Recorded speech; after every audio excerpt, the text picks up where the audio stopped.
नैना। आओ गुरुदेव तरस गए नैना, आओ गुरुदेव।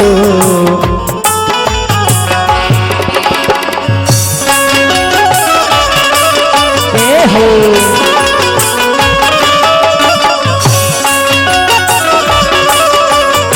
राधे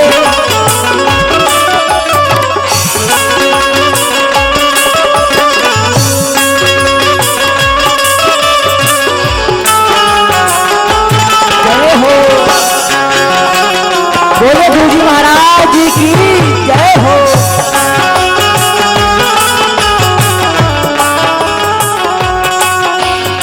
स्वागतम गुरुदेव, स्वागतम गुरुदेव, स्वागतम गुरुदेव, स्वागतम गुरुदेव, स्वागतम गुरुदेव, स्वागतम गुरुदेव, स्वागतम गुरु, स्वागतम गुरु, स्वागतम गुरुदेव, स्वागतम स्वागतम स्वागतम स्वागतम स्वागतम गुरुदेव, स्वागतम गुरुदेव।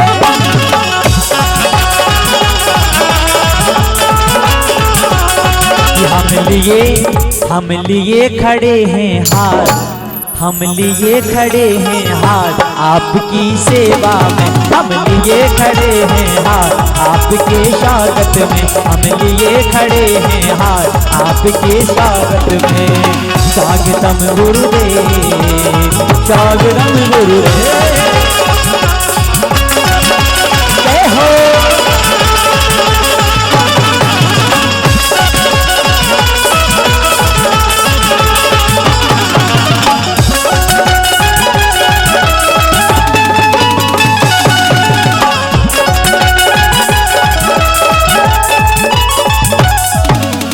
हम मूर्ख अज्ञानी गुरुवर पूजा भाव न जाने, हम मूर्ख अज्ञानी गुरुवर पूजा भाव न जाने।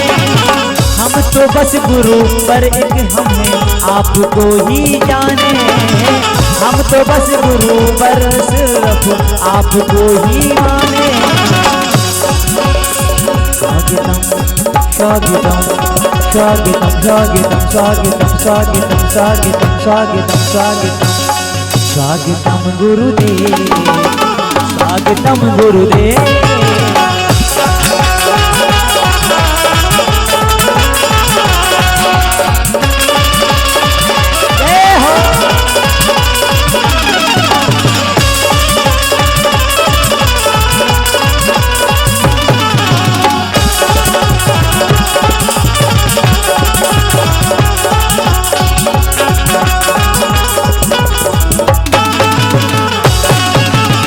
स्वागतम गुरुदेव, स्वागतम गुरुदेव। गुरुर् ब्रह्मा गुरुर् विष्णु गुरुर्देव महेश्वरा, गुरुर् साक्षात् पार ब्रह्मा तस्मै श्री गुरुवे नमः। करता करे न कर सके, गुरु करे सब होए। सात दीप नौ खंड में गुरु से बड़ा ना को। बोले गुरुजी महाराज की, बोले व्यासानी अग्नि प्रजां बहुलां मे करोत्पन्नं पयोरेतो अस्मासु दत्ता।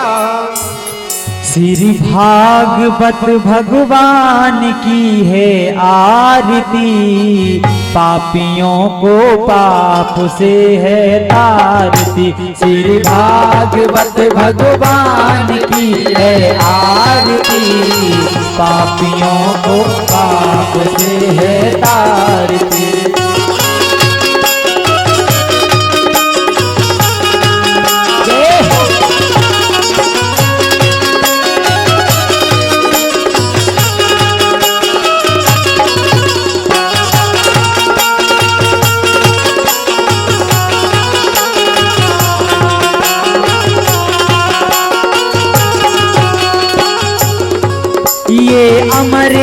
ग्रंथ ये मुक्ति पंथ ये पंचम वेद निराला नव ज्योति जगाने वाला। अमर ग्रंथ है मुक्ति पंथ है पंचम वेद निराला नव ज्योति जगाने वाला। नव ज्योति जगाने वाला नव ज्योति जगाने वाला।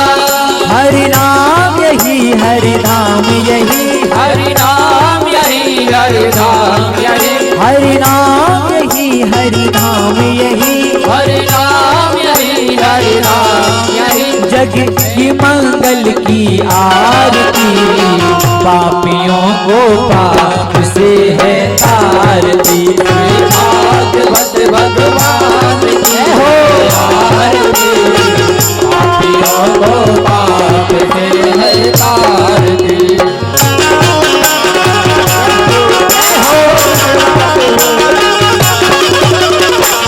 तालियों के सेवा के भाव के साथ सभी आरती गाएंगे।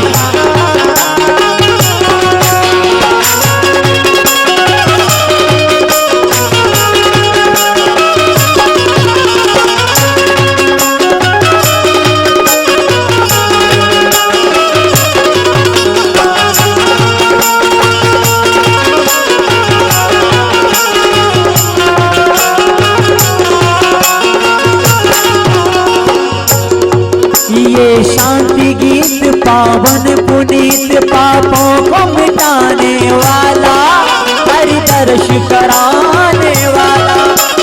शांति गीत पावन पुनीत पापों को मिटाने वाला हरि दर्श कराने वाला।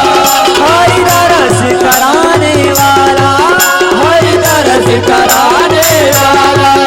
है सुख करनी यह दुख हरनी यह सुख करनी यह दुख हरनी यह सुख करनी यह दुख हरनी यह सुख करनी यह दुख हरनी। श्री मधुसूदन की आरती पापियों को पाप से है तारती। श्री भागवत भगवान की है आरती पापियों को पाप से है तारती।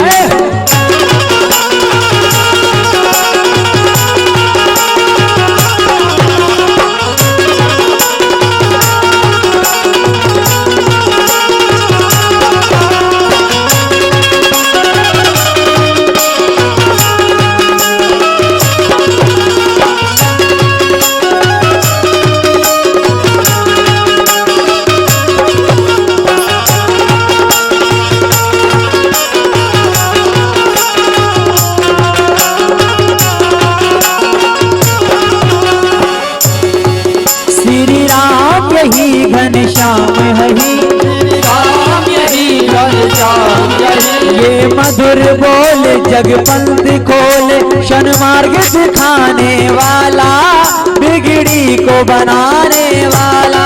बिगड़ी को बनाने वाला शन मार्ग दिखाने वाला बिगड़ी को बनाने वाला।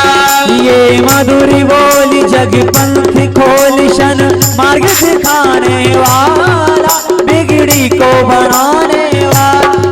बिगड़ी को भगवंत खोल सन मार्ग दिखाने वाला बिगड़ी को बनाने वाला।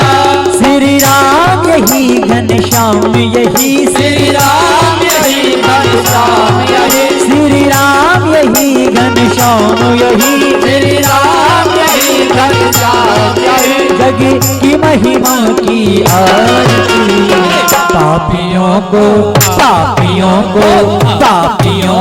पाप से है तारती। श्री भागवत भगवान की है आरती पापियों को पाप से है तारती। श्री भागवत भगवान की है आरती पापियों को पाप से है तारती। कर्पूर गौरम करुणाभितारम संसार सारम भुजगे विहार क्षणा वसंतम विद्याय वंदे भवम भवानी शतम नमामि। तुम्हें वो माता च पिता तुम्हें वो तुमेव बन्धु सखा तुमेव विद्याधर तुमेव सर्वं मम देव तुमेव सर्वं मम देव त्वमेव सर्वं मम देव हरितं केशवं राम नारायणं कृष्णदामोदरं वासुदेवं हरि श्रीधरं माधवं गोपिका वल्लभं जानकी नायकं श्रीरामचन्द्रं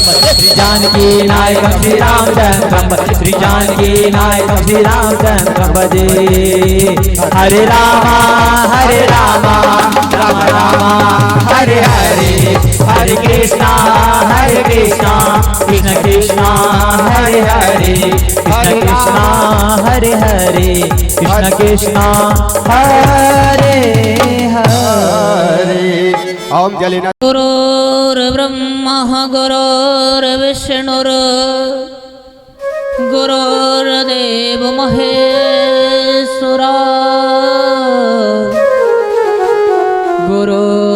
गुरुर्साक्षात् परब्रह्म तस्मै श्री गुरुवे नमः।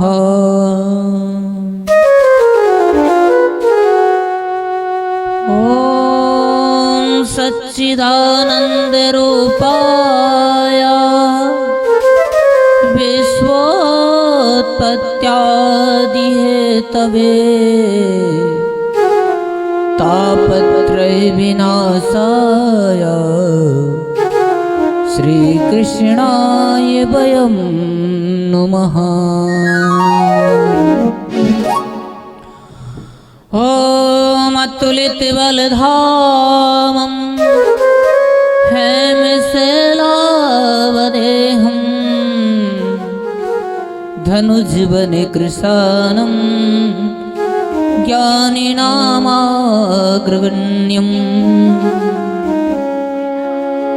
सकलगुणनिधानं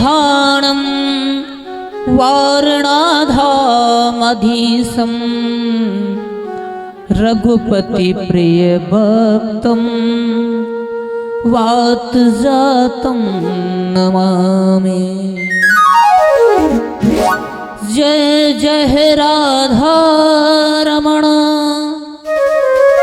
जय जय नवल किशोर जय गोपी चित चोर प्रभु जय जय प्रभु माखन चोर। बोले कृष्ण कन्हैया लाल की जय हो वृंदावन बिहारी लाल की जय हो श्रीमद् भागवत महापुराण की जय हो व्यास जी महाराज की जय हो सुखदेव बाबा की जय हो संत समाज की जय हो विप्र समाज की जय हो भक्त समाज की जय हो गंगा मैया की जय हो गौ माता की जय हो प्रातः स्मरणीय विघ्नहर्ता शुभकर्ता श्री गणेश जी महाराज के पाद पद्मों में मेरा कोटि कोटि नमन। उनसे मेरी प्रार्थना कथा पंडाल में आए अपना आसन ग्रहण करें, इस अनुष्ठान को निर्विघ्नता पूर्वक संपन्न कराएं, मुझे अपना आशीर्वाद प्रदान करें। बीड़ा वादन ने भगवती सरस्वती मैया को मेरा कोटि कोटि नमन। उनसे मेरी प्रार्थना कथा पंडाल में आए अपना आसन ग्रहण करें, मुझे अपना आशीर्वाद प्रदान करें। भक्तराज अनंत बलवंत श्री हनुमंत जी लाल महाराज के पाद पद्मों में मेरा कोटि कोटि नमन। उनसे मेरी प्रार्थना कथा पंडाल में आए अपना आसन ग्रहण करें, मुझे अपना आशीर्वाद प्रदान करें।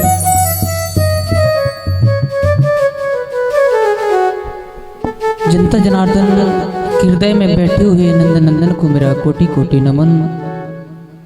उनसे मेरी प्रार्थना सदैव जनता जनार्दन के हृदय में निवास करें, उन्हें सदमार्ग पर लगाते रहें।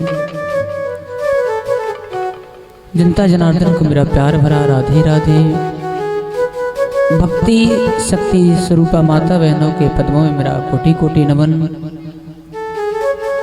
मंच पर उपस्थित सभी विप्र देवता, संत समाज, यूट्यूब के माध्यम से सुन रहे सभी को मेरा कोटि कोटि नमन।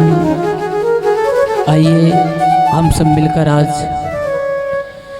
श्रीमद् भागवत महापुराण की इस ज्ञान रूपी गंगा में गोता लगाते हुए तृतीय दिवस में प्रवेश कर रहे हैं। आज से पूर्व हमने भगवान की लीलाओं का वर्णन की सुना है, कहा आज तृतीय दिवस में हम भगवान की मंगलमयी कथा में प्रवेश कर रहे हैं। इससे पूर्व 2 मिनट भगवान नाम संकीर्तन अपने मन को शुद्ध करते हुए और इस प्रकार से भाव बनाकर सब संकीर्तन करेंगे कि जैसे सुख ताल में या बिहारी जी के चरणों में श्री वृंदावन में बैठकर हम कथा का आनंद ले रहे हो। बड़े भाव से सभी प्रभु की चरण में चलते हैं। वृंदावन बिहारी लाल की किशोरी कुछ ऐसा इंतजाम हो जाए, किशोरी कुछ ऐसा इंतजाम हो जाए, जुबां पे राधा राधा राधा नाम हो जाए, जुबां पे राधा राधा राधा नाम हो जाए, किशोरी कुछ ऐसा इंतजाम हो जाए, किशोरी कुछ ऐसा इंतजाम हो जाए। ऐसे नहीं, दोनों हाथ पकड़ के तालियों के साथ ऐसे बुलाएंगे, किशोरी कुछ ऐसा इंतजाम हो जाए, किशोरी कुछ ऐसा श्री राधे इंतजाम हो जाए।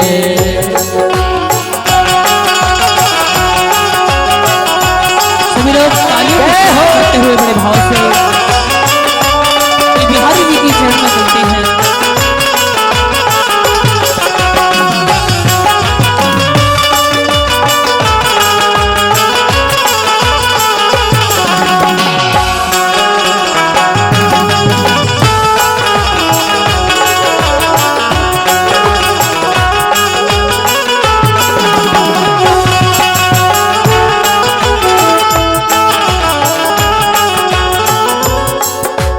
जब गिरते हुए मैंने तेरा नाम लिया है, जब गिरते हुए मैंने तेरा नाम लिया है, जब गिरते हुए मैंने तेरा नाम लिया है, जब गिरते हुए मैंने तेरा नाम लिया है, गिरने ना दिया तूने मुझे थाम लिया है, गिरने ना दिया तूने मुझे थाम लिया है, किशोरी कुछ ऐसा, किशोरी कुछ ऐसा इंतजाम हो जाए, कुछ ऐसा इंतजाम हो जाए। जय हो, जय राधे। तालियां नहीं रुकनी चाहिए, दोनों हाथ सबके भाव सेवा के साथ।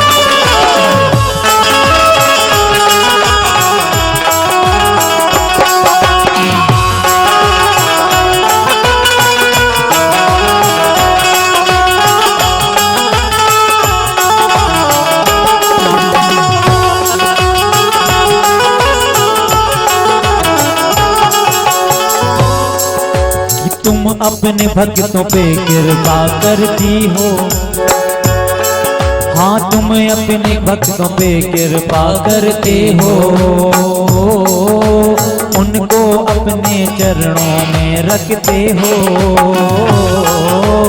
उनको अपने चरणों में रखते हो, तुम्हारे चरणों, हाँ तुम्हारे चरणों में मेरा मुकाम हो जाए,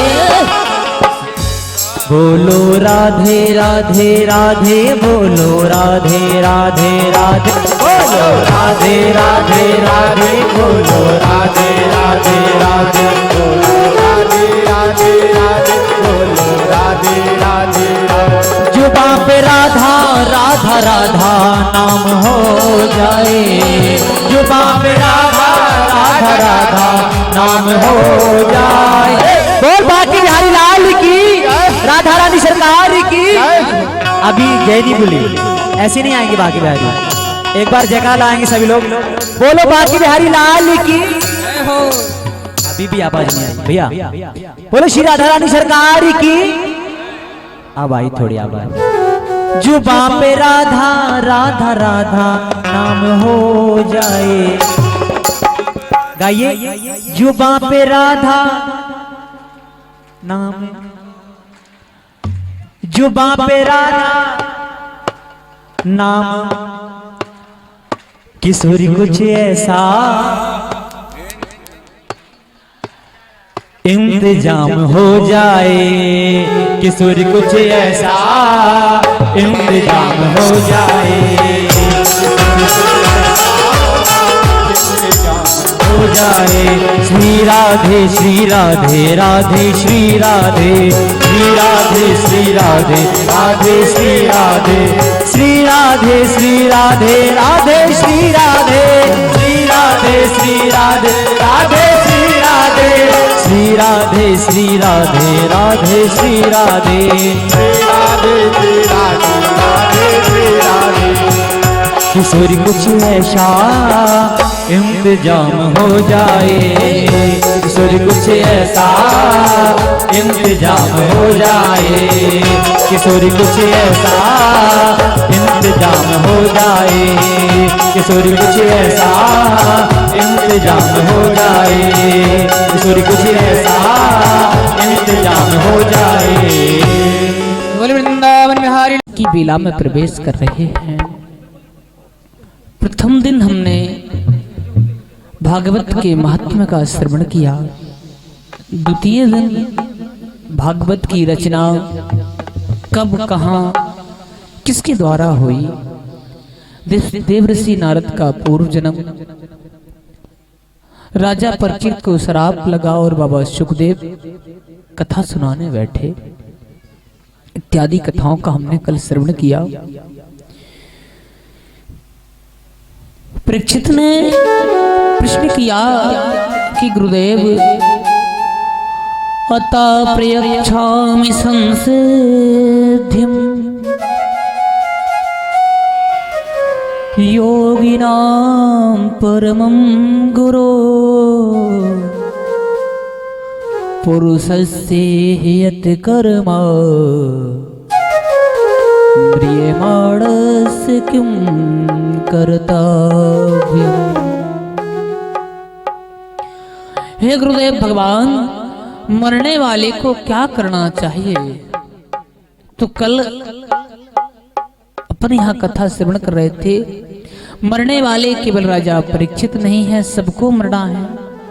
उसी के प्रश्न में, उसी एक प्रश्न में बाबा सुखदेव ने श्रीमद् भागवत परीक्षित के समक्ष रखी। सुखदेव जी कहते हैं कि राजन, बहुत ही अच्छा प्रश्न किया है आपने, और ये प्रश्न आपने अपने लिए नहीं, क्यों आप अकेले नहीं मरने वाले हैं, संसार में सबको मरना है। जो आया है उसका नाम, उसका जाना सुनिश्चित है। इस धरा पर केवल नाम रह जाता है, और वो भी कर्मों के हिसाब से। यदि आपने अच्छे कर्म किए होंगे तो आपका नाम शायद चल सकता है कुछ समय तक, फिर नाम भी भूल जाते हैं लोग बाग। तो मरने वाले को क्या करना चाहिए? सुखदेव जी कहते हैं कि मरने वाले को भगवान की शरणागत हो जाना चाहिए। जिसको अपना जीवन का उद्धार करना हो, अपना इस मानव तन पाकर अपना कल्याण करना हो, उसके लिए भगवान की शरणागति ले लेनी चाहिए। श्रोतव्या कीर्तव्यश्चा, भगवान की कथाओं को सुने, भगवान की कीर्ति को सुने। सुनने के बाद उनको मनन करें। सबसे पहली बात तो सुनने की बड़ी महिमा है। क्यों? जब आप किसी बात को अच्छे से सुन पाएंगे तभी उसको बोल पाएंगे या उसका मनन कर पाएंगे, चिंतन कर पाएंगे। तो पहले तो भगवान की कथाओं को सुनो और फिर इसके बाद में भगवान का ध्यान लगाओ, भगवान का चिंतन करो। तो परीक्षित ने कहा कि गुरुदेव, कथा सुन तो सकते हैं पर आप ध्यान लगाने की बात कर रहे हो। हमने कभी भगवान को देखा नहीं और जिसको हमने देखा नहीं उसके लिए हम ध्यान में कैसे देखें, उसका ध्यान हम कैसे करें? क्यों कि हम नेत्र बंद करने के बाद ध्यान में बैठे तो किस छवि को अलौकिक अपने नेत्रों में उतारें, किस छवि को हम अपने नेत्रों में ध्यान रखें, अपने हृदय में उसको याद रखें गुरुदेव। तो बाबा सुखदेव कहते हैं कि राजन, भगवान के दो स्वरूप हैं। एक तो भगवान का स्वरूप सबसे छोटा सूक्ष्म और एक सबसे बड़ा स्थूल, दो रूप भगवान के हैं। सुखदेव जी कहते हैं कि राजन, भगवान का जो स्थूल सबसे छोटा स्वरूप है वो तो कण कण परमात्मा है। आप ये मान के चलो, ऐसा नहीं कि केवल मूर्ति में ही भगवान है। उस जिस पत्थर को आपने मूर्ति बनाने के लिए पूज दिया, रख दिया है, उसकी पूजन हो रही है। उसके बाहर जो मंदिर बना, मंदिर के बाहर गेट, यत्ती, दरवाजे, सब कुछ बना, सजावट है, वो सब परमात्मा का ही स्वरूप है। क्योंकि कण कण में परमात्मा का वास है राजन। ईश्वर अंश जीव अविनाशी, ईश्वर का अंश प्रत्येक जीव में है। इस बात को बड़े ध्यान से सुना रहे हैं सुखदेव बाबा की राजन।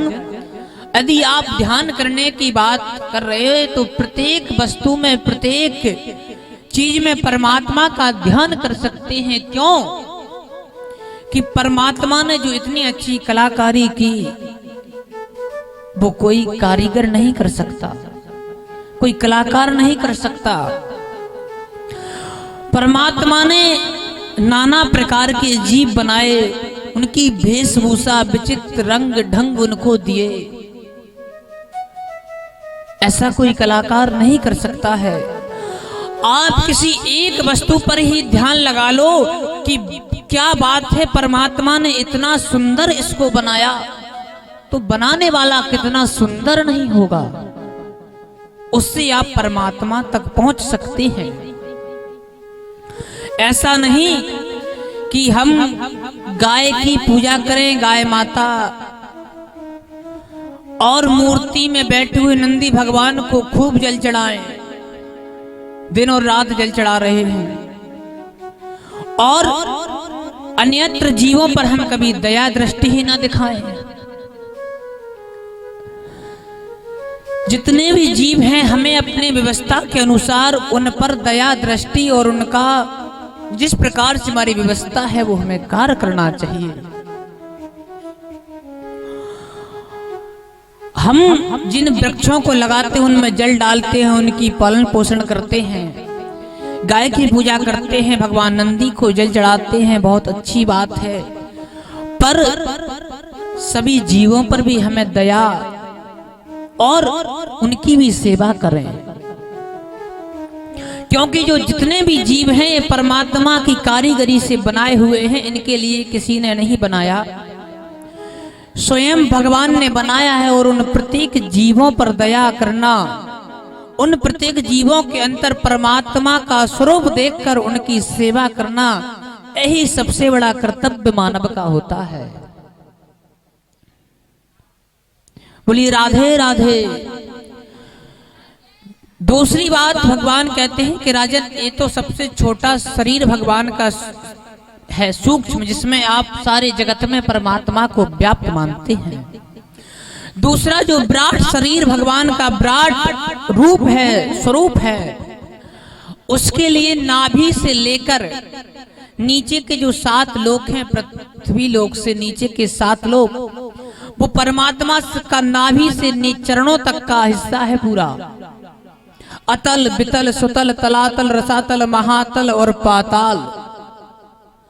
इस भूमंडल के नीचे भी जैसे हम और आप सब रह रहे हैं यहाँ, इसी प्रकार से नीचे भी 7 हैं, 7 लोग इस प्रकार से बसे हुए हैं।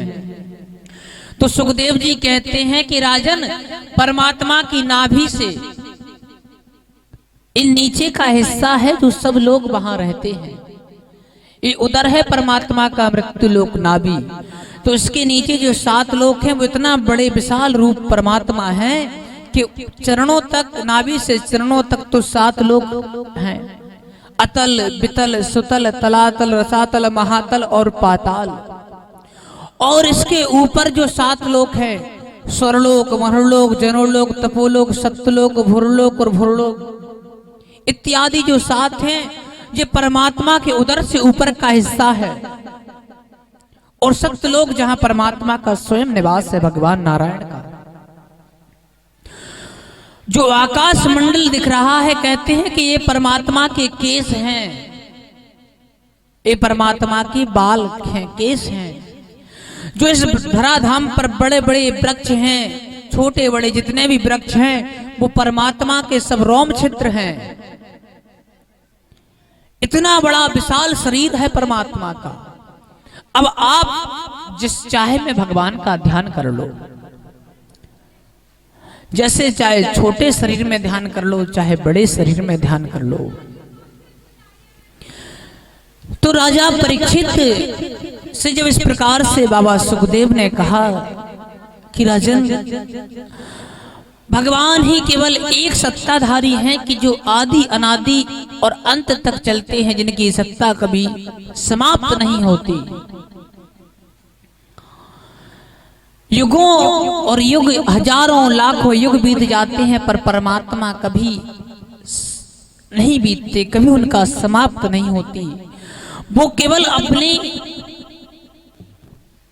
समूह प्रकर के लिए, धर्म प्रचार के लिए, धर्म की स्थापना के लिए नाना प्रकार के भेष रखकर, नाना प्रकार की लीला करने के लिए अवतरित होते हैं, इस धराधाम पर आते हैं। इस प्रकार से सुखदेव जी ने कहा। तो परीक्षित ने पूछा कि गुरुदेव ये बताएं कि भगवान ने इस विचित्र संसार की रचना कैसे की? जो इतना अद्भुत संसार ये रचा हुआ है, जी कब भगवान ने कैसे रचा? तो अब बाबा सुखदेव यहाँ भगवान का स्मरण करते हैं। क्यों? यहाँ भागवत में 2 जगह मंगलाचरण आया है। एक जगह तो प्रथम स्कंद में प्रथम श्लोक, जहां व्यास जी महाराज लिख रहे हैं, जन्माद्यस्य यतोन बयादि तरतस। दूसरी बार जब सुखदेव से पूछा गया, परीक्षित ने पूछा कि भगवान गुरुदेव, भगवान ने इस विचित्र संसार की रचना की, तो यहाँ भगवान की बिना मंगलाचरण किए हुए सुखदेव बाबा कथा कहना नहीं चाहते। क्यों? कि अभी तक तो एक प्रश्न था कि म्रिये माणस किम करता, महले तो महला बना रहा क्यों, महले वो महला इसमें ना रह पाएगा, बना रहा क्यों, महले तो महला इसमें ना रह पाएगा।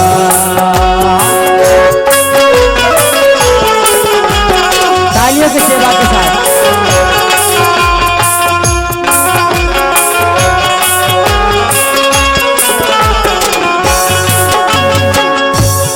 आएगा यम चपरासी आएगा यम का चपरासी तुझको लेकर जाएगा,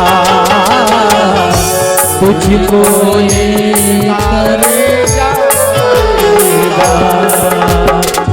बना रहा क्यों महले दो महला, इसमें ना रह पाएगा।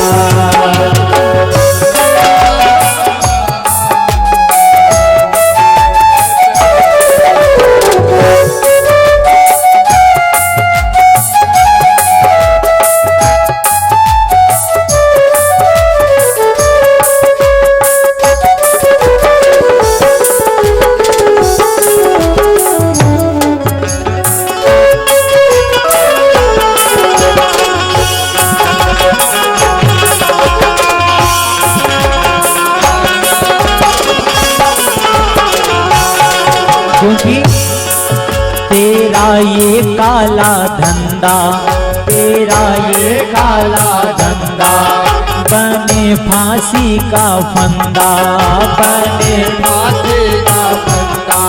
तू होकर पैसों वाला बना क्यों मूर्ख अंधा, तू होकर आँखों वाला बना क्यों मूर्ख अंधा। ये दुनिया एक झमेला, ये दुनिया एक झमेला। तू आया यहाँ अकेला, तू आया यहाँ अकेला। तू बन जा लाख करोड़ी, साथ जाए ना ढेला। तू बन जा लाख करोड़ी, क्योंकि आप कितना भी पैसा कमा लें वो साथ में नहीं जाएगा। तेरी लूट की दौलत, तेरे लूट की दौलत कोई भाग्य में व्यर्थ गवाएगा। आएगा यम का चपरासी तुझको लेकर जाएगा, आएगा यम का चपरासी तुझको लेकर जाएगा। जय हो।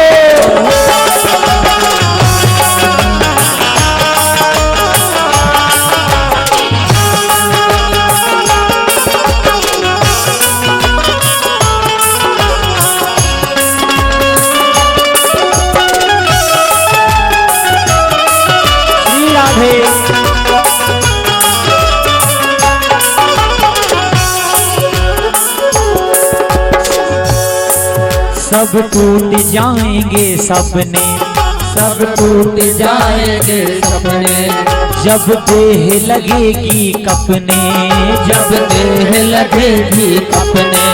तुझको ही ठोकर मारेंगे ये लोग तुम्हारे अपने, तुझको ही ठोकर पाएंगे ये लोग तुम्हारे अपने। जब सर पे मुसीबत आती, जब सर पे मुसीबत आती। जब कोई नहीं है साथी, जब कोई नहीं है साथी।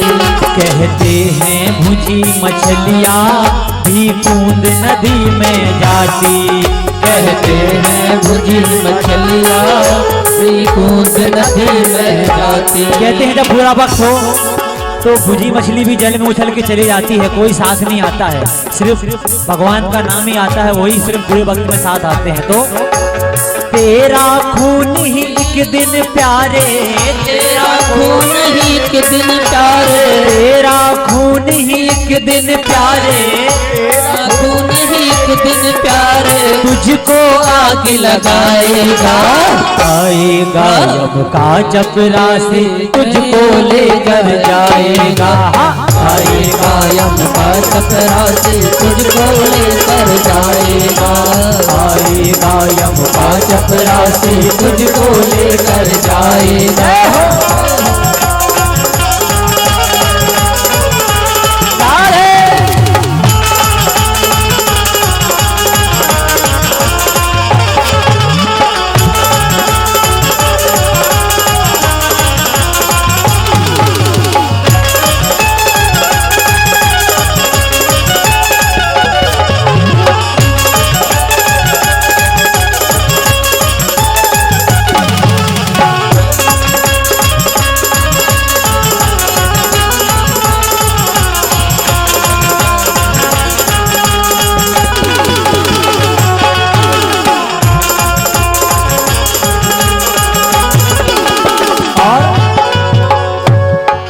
अब चेत जरा अभिमानी, अब चेत जरा अभिमानी, बस अपना करना दानी, बस अपना करना दानी। अब आया तेरा बुढ़ापा, इठला कर गई जवानी। अब आया तेरा बुढ़ापा, खिला कर गई जवानी। क्योंकि थोड़ा ही समय बचा है, हमें 7 दिन बाद ये भागवत समाप्त हो जाएगी। फिर आपको ईश्वर का एक कथा पांडन मिश्री महाराज जी मुखारबिंद से भजन सुनने के लिए, कथा सुनने के लिए नहीं मिलेगी। जितना समय मिलता है आप तन मन धन से कथा प्रांगण में आए, श्री महाराज जी के मुखारबिंद से कथा श्रवण करें, अपने जीवन को धन्य करें। क्योंकि अब चेत जरा अभिमानी, अब चेत जरा अभिमानी, अब ना कर तू नादानी, अब ना कर तू नादानी। अब आया मेरी बुढ़ापा, इठला कर गई जवानी। अब आया तेरा बुढ़ापा, खिला कर गई जवानी। कुछ पुण्य धर्म अब कर ले, कुछ पुण्य धर्म अब कर ले, इस भव से पार उतर ले, इस भव से पार उतर ले। जो कुछ भी बची है सांसें, ठाकुर हरि नाम सुमर ले। जो कुछ भी बची है सांसें, ठाकुर नाम हाँ लाखों पापी तेरे नाम से, लाखों पापी तेरे नाम से, लाखों पापी तेरे नाम से, लाखों पापी तेरे नाम से। तू भी अब तर जाएगा। आएगा यम का चपरासी, लेके तुझको जाएगा। आएगा यम का चपरासी।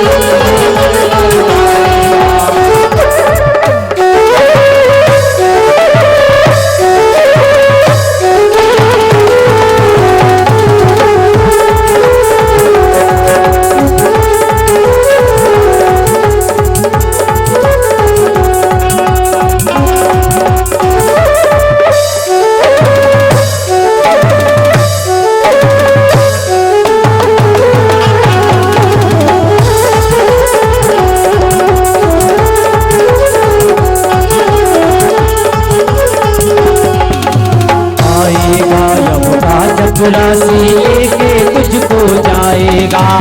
आएगा यम का चपरासी लेके तुझको जाएगा। आएगा यम का चपरासी लेके तुझको जाएगा। बोध भी कराया है कि रथर्थम यत् प्रति एना न प्रति एता चात्मनि। ये जो माया है भगवान की बड़ी विचित्र है, इस किसी को समझ में नहीं आती। क्यों? जो दिखता है वो है नहीं, जो नहीं दिखता वो शाश्वत होता है। हम और आप सब दिख रहे हैं पर कोई नहीं, क्योंकि कल सबको जाना है। और जो आत्मा है वो कभी किसी को नहीं दिखती।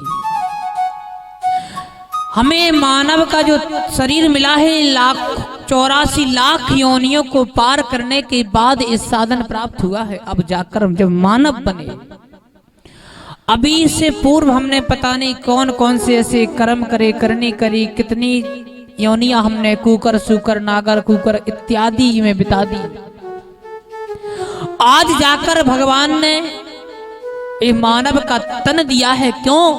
कि अब तो संभल जाओ, अब पा जाओ तो जीवन कृतार्थ हो जाएगा, धन्य हो जाएगा। नहीं तो फिर से फिसल जाओगे तो पता नहीं कब तक भ्रमण करते रहोगे। अब तो संभल जाओ। जब हम छोटे होते हैं, स्कूल जाना शुरुआत करते हैं, तो हमारे हाथ में क्या पकड़ा दिया जाता है? एक अब अभी भी चलती शायद से, वो क्या बोलते, पेन बोलते उसे, बोलते ना। और उस पर लिखने वाली एक स्लेट बोलते हैं उसके लिए। तो पेन और स्लेट दी जाती है बच्चे, छोटे बच्चों के लिए पढ़ने के लिए। क्यों? कि यदि इसमें कुछ गलती हो गई तो उसको मिटाया जा सकता है, वो मिट जाती है। फिर इसके बाद थोड़े बड़े होते हैं तो पेन से पेंसिल में आ जाती है वो चीज। फिर लिखते हैं कापी पर, तो उसको मिटाने में थोड़ा टाइम लगता है, रगड़ उससे शार्पनर से साफ करना पड़ता है, रबड़ से, तब जाकर मिटती है वो। और उसके बाद फिर हाथ में पकड़ा दिया जाता है पेन। अब आप और हमने पेन को पकड़ लिया है, यहां लिख दोगे तो नोट हो जाएगी, अब गलती मिटने वाली नहीं है, या तो पेज ही फटाना पड़ेगा। समझ रहे हैं आप बात? मनुष्य तन समझ लो कि पेन मिल गया है, अच्छा गिफ्ट में, सुंदर बहुत बहुमूल्य पेन मिला है, और इस पेन से पाकर हम अब केवल जीवन को धन्य बना सकते हैं। यदि हम यहां से चूके तो अब मिटने वाली तुम्हारी गलती है नहीं, या तो पेज पटाना पड़ेगा, तो फिर 84 लाख में भ्रमण करो, और या फिर छोटी मोटी गलती होगी, एक दो शब्द में यदि गलती होगी तो 10-20 नंबर कम आएंगे। 84 लाख से हो सकता है कि 40 लाख पे ही आ जाए गाड़ी, 50% डिस्काउंट मिल जाए। लेकिन जीवन में इतनी गलती अगर कर दें पेन पकड़ के, तो फिर परीक्षा में बैठना ही वर्जित हो जाता है। वहां भी चांस दिए जाते हैं, शायद से 3 या 4 चांस मिलते हैं आप परीक्षा में पास करने के लिए। वहां भी अगर पास नहीं हो पाते हो तो वो ही निकाल देते हैं कि अब कोई काम के नहीं हो, तुम फिर से पढ़ो। तो हमें और आपके लिए समझ लो कि जीवन को बनाने के लिए एक बहुत अच्छा मानव का शरीर मिला है, अब हम अपने जीवन को बना लें। क्यों? बचपन होता है, खेल कूद में बिता देते हैं, और जब युवा अवस्था आ जाती है, अभी भजन सुन रहे थे कि इठलाकर क्या गई जवानी। जवानी इठला कर चली जाती है, जवानी में समझ में नहीं आता है कि हम क्या कर, ऊपर से भी कूद जाते हैं तो ऐसा लगता है जैसे नीचे से गिरे हों। लगता है कि नहीं लगता है? और वही बुढ़ापे में अगर नीचे से गिर जाओ तो लगता है जैसे 7 मंजिल से फेंक दिया हो किसी ने, पता चले कि पूरी की पूरी हड्डियां एक हो गई।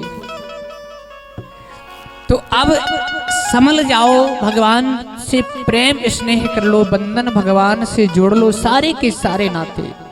क्योंकि भगवान तो वैसे ही कहते हैं कि प्रेम का भूखा हूं मैं, प्रेम ही बस एक सार है।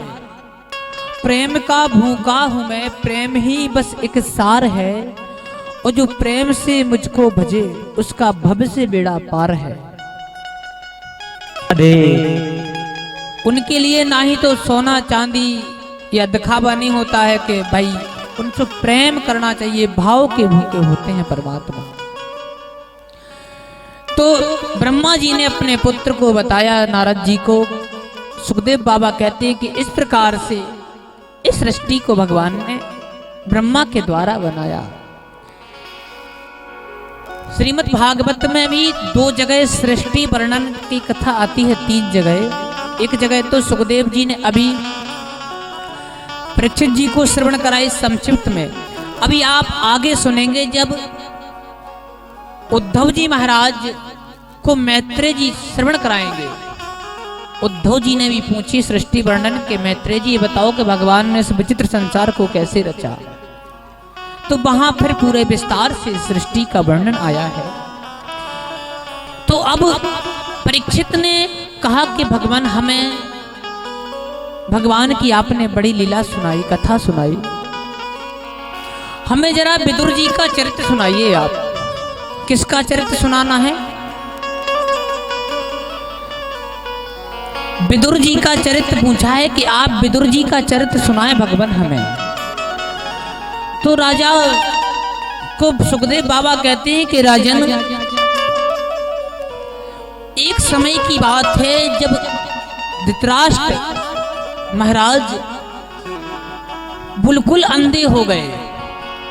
अंधे तो वो जन्म से ही थे, पर आपको यदि आंखों से ना दिख रहा हो, पर आपके अंदर विवेक के जो नेत्र होते हैं, ज्ञान और विवेक के 2 चक्षु माने जाते हैं कि आपके अंदर ज्ञान और वैराग्य भी है। तो जब ज्ञान और वैराग के दोनों नेत्र भी शांत हो गए उनके, वो बिल्कुल अंधे हो गए, मोह माया में फंस गए, जकड़ गए एक प्रकार से। तब विदुर जी ने उन्हें समझाया कि राजन, आप ऐसा क्यों कर रहे हैं? आप एक राजा हैं और राजा का कर्तव्य निभाइए। आप इतने क्यों अंधे हो रहे हैं अपने पुत्र के मोह में कि एक पुत्र के लिए आप सारी की सारी प्रजा को बलि चढ़ाने के लिए जा रहे हैं? अरे एक मछली यदि सारे तालाब को गंदा कर दे तो उस तालाब से बचाने के लिए मछली को निकलवा दो, तालाब सुरक्षित हो जाएगा। महाराज, आप दुर्योधन की बातों में आकर इतना क्यों अपने ज्ञान वैराग्य को भी खो दिया है कि आप किसी की बात समझ में नहीं आ रही है। ज्यों ही विदुर जी ने इस प्रकार से भरी सभा में बात कही तो दुर्योधन उठकर अशब्द बोलने लगा कि दास्या सुतम, हे दासी के पुत्र, तुम हमारे यहाँ तो खाते हो, हमारे टुकड़ों पर पल रहे हो और हमसे हमारे विरुद्ध हमारे पिता को भड़का रहे हो। निकल जा तू मेरे राज्य से। जब इतना दुर्योधन ने कह दिया तब भी धृतराष्ट्र अभी भी चुपचाप बैठे हुए हैं। उन्होंने एक भी बार दुर्योधन से नहीं कहा कि भैया बेटा, एक तो तुम्हारे ये काकाश्री हैं, दूसरी बात राज्य के मंत्री हैं, महामंत्री हैं, इनसे किस प्रकार का वार्तालाप कर रहे हो आप? तो बाबा सुखदेव कहते हैं कि जब धृतराष्ट्र एकदम अंधे हो गए, बिल्कुल ज्ञान वैराग नैन उगरारी सब दोनों ज्ञान वैराग के भी नेत्र उनके शांत हो गए, केवल मोह माया में फंस गए, तो इस प्रकार से विदुर जी का अपमान करके दुर्योधन ने निकाल दिया। कौरवों पांडवों का भीषण युद्ध हुआ, उसमें कौरव पराजित हुए, पांडवों की विजय हुई। विदुर जी महाराज निकल गए। एक दिन विदुर जी महाराज फिर से बाद में आए तो समझाया धृतराष्ट्र के लिए कि आप अभी भी इस गद्दी को पकड़े बैठे हुए हो। अरे अब तुम तनक शर्म तो करो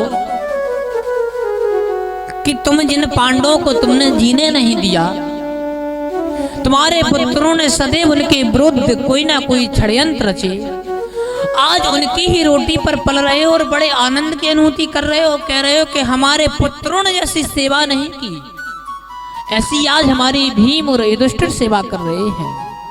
तुमने क्या किया इनके लिए? अभी भी तुम अगर समय बचा है तो भगवान के लिए निकाल लो। तो इस प्रकार से जब रात्रि में समझाया तो दोनों के लिए वैराग्य हो गया और विदुर जी ने गांधारी और धृतराष्ट्र को अपने साथ लिया और हिमालय की ओर चले गए।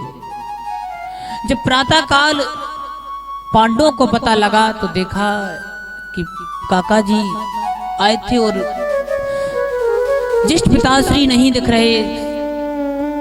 युधिष्ठिर महाराज जी रोने लगे तो नारद जी महाराज पहुंचे। नारद जी ने समझाया कि देखो, जब कोई संत महात्मा का सानिध्य किसी को प्राप्त हो जाता है तो समझ लो कि उसके बड़े भाग्य की उन्नति हुई। क्यों कि जब तक संत महात्मा के दर्शन ही कब होते हैं? जब बड़े भाग्य की उन्नति होती है, जब परमात्मा कृपा करते हैं। बिना परमात्मा की कृपा के संतों के दर्शन भी नहीं होते हैं। अब मोह भाव भरोस हनुमंता, अब मोहि भाव भरोस हनुमंता, बिनु हरि कृपा मिलहि नहीं संता। अब मोहि भाव भरोस हनुमंता, बिनु हरि कृपा मिलहि नहीं संता, बिनु हरि कृपा मिलहि नहीं संता। नारद जी ने समझाया कि आप व्यर्थ में चिंता कर रहे हो। विदुर जैसे महापुरुष का संग मिला है, उनकी समझ लो गति हो गई, अब तो परमात्मा को प्राप्त हो जाएंगे वो। जैसे तैसे युधिष्ठिर महाराज को समझ में आई तो बाबा सुखदेव कहते हैं कि जब समझा दिया। एक बार यमुना के किनारे कालिंदी के तट पर विदुर जी महाराज उद्धव से भेंट होती है। उद्धव जी महाराज कौन हैं? भगवान श्री कृष्ण के चचेरे भाई उद्धव जी महाराज हैं। उनसे एक बार यमुना के किनारे विदुर जी महाराज की और उद्धव जी की भेंट हुई। तो उद्धव जी महाराज से विदुर जी कहने लगे कि भगवान आप बताएं कि हमारे परमात्मा कैसे हैं, हमारे कृष्ण कन्हैया कैसे हैं, क्योंकि विदुर के लिए भगवान से बहुत स्नेह था और भगवान के लिए विदुर से बहुत प्रेम था। अहम भक्त पराधीनो, भगवान कहते हैं कि मैं यदि किसी के अधीन हूं, मैं भी मेरी स्वयं की सत्ता नहीं चलती। अगर मैं झुकता हूं कहीं तो कहां झुकते हैं? केवल अपने भक्त के आगे। अहम भक्त पराधीनो, मैं भी अपने भक्तों के अधीन रहता हूं। जैसे मेरे भक्त मुझे नचाते हैं वैसा मैं नाचता हूं। क्यों? छचियावर वो कहते हैं कि अहीर की छोरियां छचियावर छाछ पे नाच नचावे। भगवान कृष्ण कन्हैया को ब्रजांगनाएं नाच नचाती थी कि थोड़ा सा माखन देंगे हमें नृत्य करके दिखाओ। वो एक प्रेम था, वात्सल्य प्रेम था उनके प्रति। तो भगवान उद्धव जी कहने लगे विदुर जी से कि विदुर जी, भगवान तो कब के अपने धाम को चले गए। और जैसे ही ये बात सुनी तो उद्धव जी महाराज के मुख से जब विदुर जी ने सुनी तो विदुर जी महाराज को बड़ा ग्लानि होने लगी कि बताओ, इतना समय बीत गया, भगवान अपनी लीला स्मरण करके अपने धाम को चले गए और मुझे अभी तक पता तक नहीं लगा। तो उद्धव जी महाराज कहने लगे कि विदुर जी, आपको चिंता करने की बात नहीं है। क्यों? कि जब भगवान अपने धाम को जा रहे थे तो भगवान के पास मैं और मैत्रेय दोनों थे और भगवान ने हम दोनों को एक गुप्त उपदेश दिया है। उस समय आपको भी याद कर रहे थे और ज्यों ही बात विदुर ने सुनी कि मेरे भगवान श्री कृष्ण कन्हैया जाते समय और मुझ दासी पुत्र विदुर को याद कर रहे थे, तो विदुर जी महाराज के नेत्रों में सजल आंसू बहने लगे कि बताओ, मेरे परमात्मा जो जन्म जन्म मुनि जतन कराई, जो बड़े बड़े योगेंद्र मुनिंद्र भगवान का जन्म जन्म तक ध्यान वंदन पूजन पाठ करते हैं, माला गायत्री जाप करते हैं, वो परमात्मा मुझ दासी पुत्र को याद कर रहे थे और वो भी जाने के समय। तो पूछा कि भैया बताओ क्या कह रहे थे भगवान? तो मैत्रेय विदुर जी उद्धव जी कहने लगे विदुर जी, जब भगवान जा रहे थे तो भगवान ने कहा कि उद्धव, मेरे दुनिया में बहुत भक्त हैं पर मेरे भक्त में एक ऐसा भी भक्त है कि जिसने मुझे दिया पर मैंने उसको कुछ नहीं दिया। अब देने के लिए क्या? बोले सभी भक्तों को मैंने जो उनको चाहिए मैंने सब दिया, पर एक भक्त भी ऐसा है कि जिसके लिए मैंने कुछ नहीं दिया आज तक, बल्कि उसने मुझे दिया। भगवान कहने लगे, जब मैं शांति दूत बनकर गया हस्तिनापुर तो विदुर जी के यहाँ भोजन किए मैंने। विदुर जी के यहाँ प्रेम स्नेह से विदुर ने मेरी बहुत सेवा की, पर मैंने विदुर के लिए कुछ नहीं दिया। विदुर जी महाराज ये बात सुने तो और ब्रह में उमड़ पड़े कि बताओ, भगवान ने 56 व्यंजन को त्याग दिया था दुर्योधन के और मेरे यहाँ आकर सूखी साग बथुआ रोटी खाई। विदुरानी ने भाव भुक्ता में आकर केले के छिलके ही दे दी, भगवान ने उन्हीं को पा लिया। और उसका आज भगवान गुणगान कर रहे हैं जाते समय।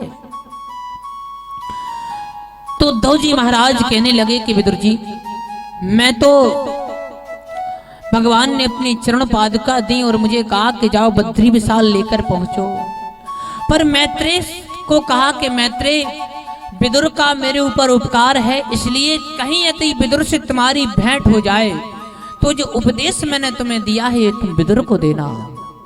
बोलो कृष्ण कन्हैया लाल की जय हो। तो भगवान की ऐसी बात सुनकर विदुर जी महाराज भावशाल पूर्ण होकर और उद्धव जी से कहने लगे कि बताओ कि मैत्रेय मुनि मुझे कहाँ मिलेंगे, मैं मैत्रेय को कहाँ देखूं। तो बताया कि यहीं कहीं यमुना गंगा के किनारे कहीं ना कहीं मैत्रेय जी मिल जाएंगे आपको भ्रमण करते हुए। क्यों, अब कोई बंगला और गाड़ी मकान एड्रेस तो था नहीं कि भाई फलाने जगह बंगला बना हुआ है पहुंच जाना, भाई यहीं कहीं भ्रमण करते मिल जाएंगे। तो विदुर जी महाराज चले, मैत्रेय जी से भेंट हुई तो मैत्रेय जी ने बड़ा सम्मान किया और कहने लगे विदुर आओ, मैं कब से तुम्हारी राय देख रहा था। क्यों कि मेरे प्रभु एक बहुत बड़ा दायित्व मेरे कंधों पर छोड़ कर गए। मैं कब से तुम्हें याद कर रहा था कि विदुर से जब तुम्हारी भेंट हो मैत्रेय तो ये उपदेश तुम विदुर को प्रदान करना। मैं कब से तुम्हें याद कर रहा था। तो विदुर जी महाराज बैठे और मैत्रेय जी से वार्तालाप करने लगे। तो विदुर जी महाराज ने एक प्रश्न किया कि महाराज मुझे एक बात समझ में नहीं आती,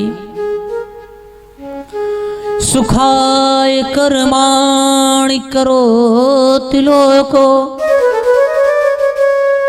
उन्नतै सुखैवा नदुपारमं बस। हे महाराज, आज प्रत्येक जीव सुख की खोज में लगा हुआ है। किसकी खोज में लगे हुए हैं, किसकी खोज में है?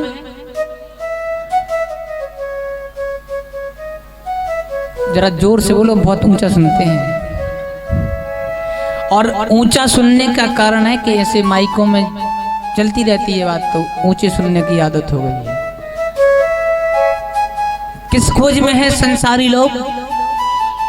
सुख की खोज। सुखाय कर्माणि करोतु लोको।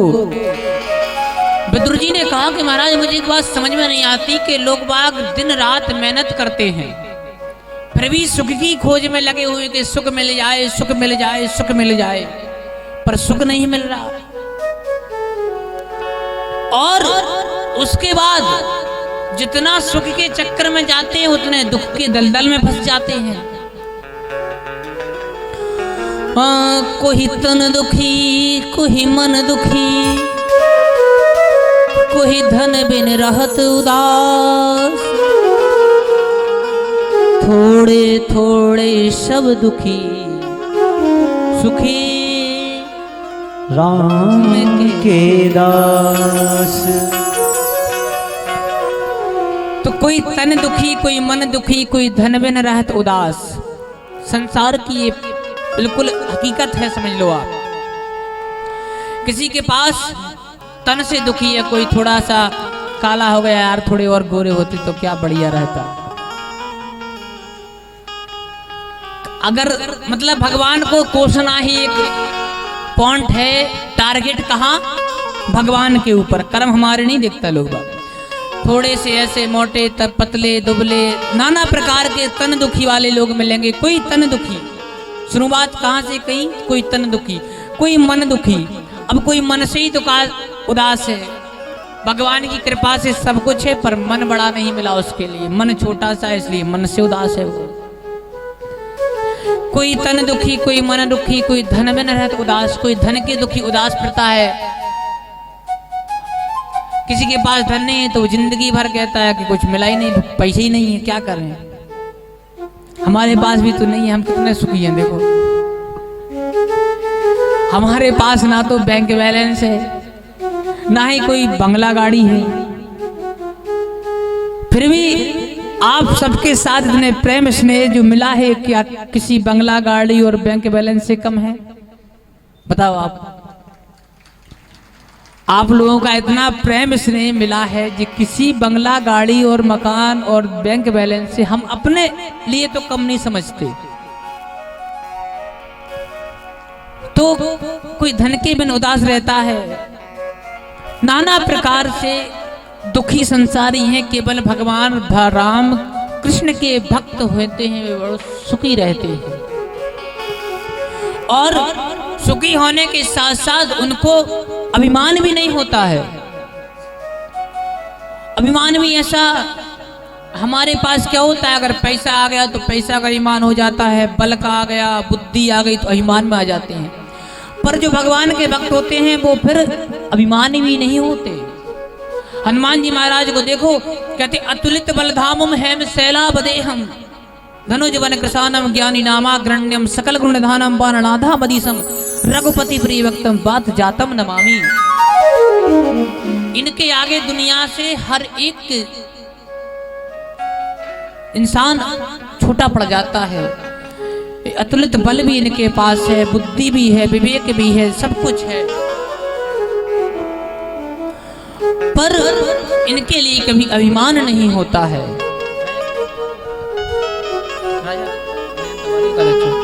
मरने वाले को क्या करना चाहिए?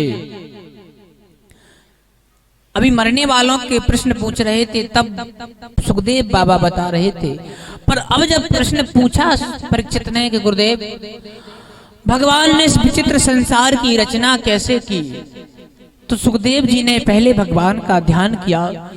नमा परस्मै पुरुषाय भूयसे सदुवद भाषान निलोधया।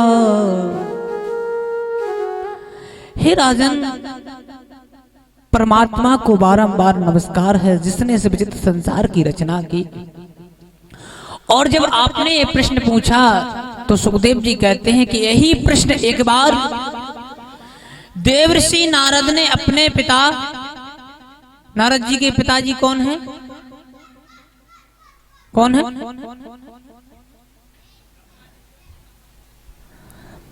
मतलब अभी सबका ध्यान कथा पे नहीं है, अभी किन्हीं के फ्रेंड आने बाकी होंगे। अभी कभी अभी आए ना तो ताला चाबी याद आ रहे होंगे, कोई लगा के आए, कोई खोल के आए। नारद जी के पिताजी कौन हैं? ब्रह्मा जी से एक बार ब्रह्मा जी ध्यानस्थ मुद्रा में बैठे हुए, तब देवर्षि नारद ने देखा तो नारद ने पूछा कि हे पिताजी, आप तो सारे संसार की रचना करते हैं, सृष्टि आपने बनाई, फिर आप ध्यान में बैठकर किसका ध्यान कर रहे हैं? क्या आपसे भी ऊपर कोई सत्ता है? क्या आपसे ऊपर कोई सत्ता है? तो नारद जी को ब्रह्मा जी ने बताया कि हाँ बेटा, हमसे भी ऊपर कोई सत्ता है। और चतुश्लोकी भागवत का उपदेश नारद को दिया। ब्रह्मा जी कहते हैं कि जिसने मुझे पैदा किया, जिसने मुझे कला दी, जिसने मुझे आदेश दिया कि मैं सृष्टि का वर्णन रचना करूं, मैं उसका ध्यान कर रहा हूं। और वो कौन है? क्यों? कहते हैं कि एक बार भगवान नारायण स्वयं बैठे हुए थे क्षीर सागर में, तब भगवान को लगा कि अब इस अकेले से क्या होगा, सारे संसार में कुछ विचित्र ढंग से सृष्टि को बनाया जाए। क्यों? जब सृष्टि की रचना होगी तभी तो हमारे नाम की महिमा बढ़ेगी, हमारे नाम को जानेंगे लोग। तो भगवान नारायण ने अपनी नाभि कमल से एक कमल को उत्पन्न किया और कमल पर बैठे ब्रह्मा को उत्पन्न, कमल से हुए ब्रह्मा जी। तो ब्रह्मा जी ने जब चारों ओर देखा तो ब्रह्मा के 4 मुख हो गए, चतुर्मुख ब्रह्मा बन गए। अब ब्रह्मा जी ने देखा कि मुझे जिसने पैदा किया, जिसने मुझे बनाया वो कौन है? और यहाँ तो सारे जल के, सारे भूमंडल पर जल ही जल दिख रहा है, जल के अतिरिक्त कोई नहीं है। क्यों? भगवान का नाम ही नारायण है। अब कोई है ही नहीं इस जल पर, तो ब्रह्मा जी ने जिस कमल से निकले थे उस कमल को आधार माना कि जिस कमल पर हम बैठे हैं इसका आधार लेते हैं, और जहां तक इसका अंत है, उसकी जो बॉल निकली हुई है, बल है, उसके आधार तक पहुंचते हैं। तो ब्रह्मा जी उस आधार कमल को आधार मानकर जल में प्रविष्ट हुए, पर ब्रह्मा जी ढूंढते ढूंढते वर्षों बीत गए, पर ब्रह्मा को कोई आधार नहीं मिला। फिर ब्रह्मा जी ने, बड़ी चिंता हुई ब्रह्मा को, तो फिर ता और पा दो शब्दों की आवाज आई, तपहा, कि हे ब्रह्मा तप करो। तो ब्रह्मा फिर तपस्या में बैठ गए। ब्रह्मा ने 33,000 वर्ष तक तपस्या की। कितने हजार वर्ष? 33,000 वर्ष तक ब्रह्मा ने तपस्या की। तपस्या करने के बाद स्वयं भगवान नारायण वहां प्रकट हुए और ब्रह्मा को चतुश्लोकी भागवत का उपदेश दिया कि हे ब्रह्मा, अहमेवा समेवाग्रे नान्याद यद सत्परा। हे ब्रह्मा, मानो कि तुम मेरे पुत्र हो और मैं तुम्हारा पिता हूं, और मैं तुम्हें एक बात बता रहा हूं कि आज से पहले, आज के बाद और आज तक मेरे अलावा शाश्वत कोई नहीं है, सब नाशवान हैं। मैं आदि अनादि से हूं और रहूंगा। और ये तो मेरा स्वरूप हो गया। और सुनो मैं दूसरी बात कि मैं कण कण में निवास करता हूं। मेरी माया बड़ी अद्भुत है। इतर्थम यथ प्रति एना न प्रति एता चात्मनि। हे ब्रह्मा, मेरी माया बड़ी विचलित है, इसलिए तुम कभी उसको देखकर विचलित नहीं हो जाना, क्योंकि जो शाश्वत दिखता है वो वास्तव में नहीं होता। माया, माया का अर्थ ही है कि जो नहीं हो। तो क्या कि जो शाश्वत दिख रहा है वो नहीं होता, जो नहीं दिखता वो वास्तव में होता है। अब आप सब बड़े अनुभवी व्यक्ति बैठे हुए हैं यहां। एक अनुभव की बात बता रहा हूं। एक समय एक बार एक वृद्ध पुरुष थे, क्योंकि कहते हैं कि बूढ़ों के पास बहुत अनुभव होता है। हमारे और आपके बीच एक बात बहुत प्रचलित है, कोई बात आती है तो कहते हैं हमारी सफेदी ऐसे ही नहीं आ गई है। बोलते कि नहीं बोलते? बोलते हैं। तो एक बार क्या हुआ कि एक वृद्ध पुरुष एक बार सफर कर रहे थे ट्रेन के द्वारा, तो उसमें भी कुछ 2, 4, 5 लड़के आकर बैठ गए। अब वृद्ध के पास तो वैसे ही अनुभव था, और यहाँ बैठे लड़के, अब नाम ही बड़ा, थोड़ा अगर इसको डिवाइड किया जाए, संधि विच्छेद की जाए, तो लड़के या तो जो लड़ाई करते हो या फिर जो लड़के आए हों, तो वही लड़के। तो कुछ 4-5 लड़के उस ट्रेन में वहीं पहुंच गए। अब भाग्य से एक वृद्ध पुरुष अकेले बैठे हुए थे, 4-5 वो लड़के बैठे हुए थे। तो आपसी में वार्तालाप करने लगे, एक दूसरे को मारने पीटने लगे। उन वृद्ध बाबा ने कहा कि बच्चों शांति से बैठे रहो, थोड़ी सी सफर है, बचाव बाकी है, फिर अपने अपने सब चले जाना, क्या लड़ना झगड़ना। तो बच्चों के मन में विचार आया कि क्यों नहीं अब आपसी की लड़ाई झगड़ा बंद करके और इनके लिए ही पकड़वा दो। कैसे? बोले ट्रेन चल रही है, ट्रेन में एक चेन प्लेइंग के लिए वो रहता है, जिससे ट्रेन रुक जाती है। तो बंधा हुआ था। तो बोले इसको खींच दो जंजीर के लिए, चैन के लिए, तो ट्रेन रुक जाएगी और जो आएगा टीटी वगैरह तो उससे कह दें कि बाबा ने खींची, बाबा को ले जाएगा। अब फिर एक ने कहा कि अगर बाबा ने कह दिया कि हमने खींची तो भाई बाबा की बात में बहुत वजन होगा, बूढ़े आदमी झूठ नहीं बोलते क्योंकि, और वो अपन को ही ले गया तो बोले एक काम करो फिर कुछ चंदा कर लो, 10, 50, 20 सब मिला जोड़ लो, 100, 200, 500 रुपए हो जाएंगे तो टीटी आएगा, अपन को लेने की नौबत आएगी तो उसको पकड़ा देंगे, पैसे चला जाएगा। बोले कहा एक काम अच्छा है, राइट, अच्छी सोच है, नौजवान सोच अच्छी रखते हैं। तो सबने 4-5 लोग थे, सबने 10, 50 रुपए मिलाए, 500 रुपए कर लिए। कितने? 500 एक की जेब में रख दिया। अब बाबा वहां बैठे सारी बात को सुन रहे थे, सब कुछ देख रहे थे। बाबा ने मना किया कि बच्चों देखो क्यों भाई, मतलब मैं मेरी बुढ़ापा आ गया है, क्यों जेल की चक्की पिसवाना चाहते हो बेटा, तुम भी मेरे बच्चे के समान हो, बच्चों के समान हो। वो क्यों माने, नहीं नहीं हम तो करेंगे। जैसे तैसे एक ने जाकर चैन प्लेंग कर दी, चैन खींची, गाड़ी रुकी, टीटी आया। तो पूछा गया भैया क्यों आए?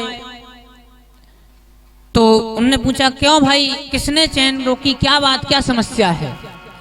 तो वो बच्चे लड़के बोलने लगे कि ये बाबा बैठे हैं, इनने चैन को खींचा है, इनसे पूछो क्या समस्या है।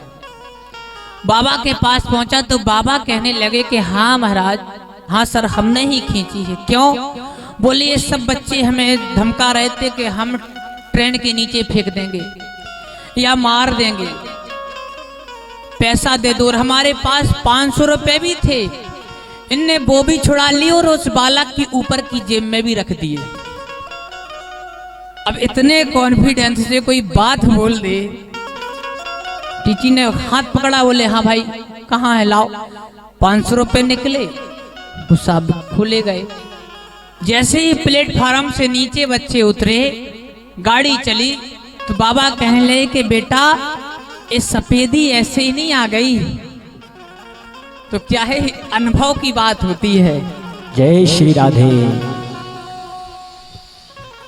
आप लोग तो कथा कहाँ चल रही थी अब?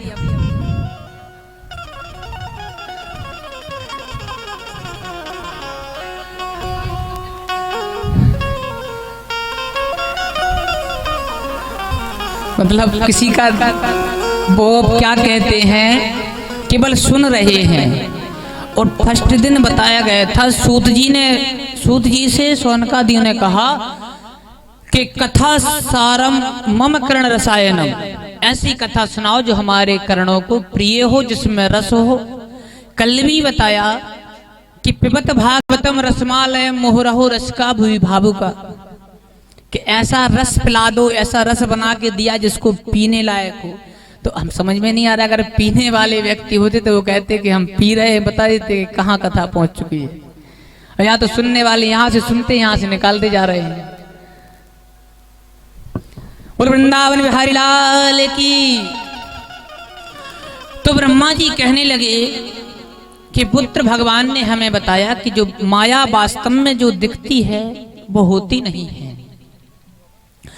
हम और आप आज यहाँ बैठे हुए हैं, साथ साथ एक दूसरे को दिख रहे हैं, सब कुछ बात कर रहे हैं, एक दूसरे से मिलजुल रहे हैं।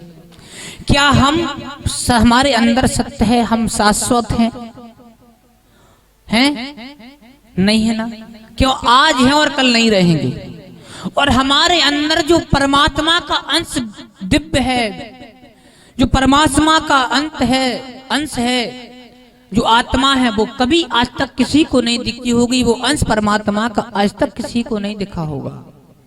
क्यों? जिसके बल पर हम चल रहे हैं। जब हमारे वो परमात्मा का अंश हमारे शरीर को छोड़ देता है तो हमारा शरीर एक मिट्टी बन जाता है। हमसे स्नेह करने वाले, प्रेम करने वाले ही कहते हैं कि भैया जल्दी कर दो, नहीं तो वो क्या बोलते हैं, क्या बोलते हैं, स्मेल आने लगेगी। बोलते देखो क्या है, तो आज जब तक हम यहाँ बैठे हैं परमात्मा की कृपा है तो हमें सब प्रेम स्नेह कर रहे हैं, लेकिन जिस दिन वह परमात्मा का अंश निकल जाता है उस दिन हमारे शरीर की कोई कीमत नहीं रह जाती है। शास्त्रों में बताया है कि इस मानव शरीर की कोई कीमत नहीं है, इसकी केवल 3 गति होती हैं। जानवरों के शरीर तो मरने के बाद भी काम आ जाते हैं, किसी की खाल, किसी के दांत, किसी की हड्डी, किसी की आंख, किसी के गाल। ये मानव शरीर तो कोई काम का नहीं है, ना जीते जी और ना मरने के बाद। ये मानव केवल अभिमान में ही अपना पूरा जीवन व्यर्थ कर देता है, क्योंकि इस मानव शरीर की केवल 3 गतियां होती हैं। यदि मरने के बाद इसे दफना दिया जाए, जमीन में गड्ढे में गाड़ दिया जाए, तो ये मिट्टी बन जाता है, और यदि इसे जला दिया जाए तो ये राख बन जाता है, बन जाता है। और यदि कहीं भ्रमण कर रहे किसी वन इत्यादि में किसी पशु ने खा लिया, शेर इत्यादि, शेर सियार जानवरों ने, तो ये विष्ठा बन जाता है। 3 गति इस मानव शरीर की होती है, चौथी गति नहीं होती है।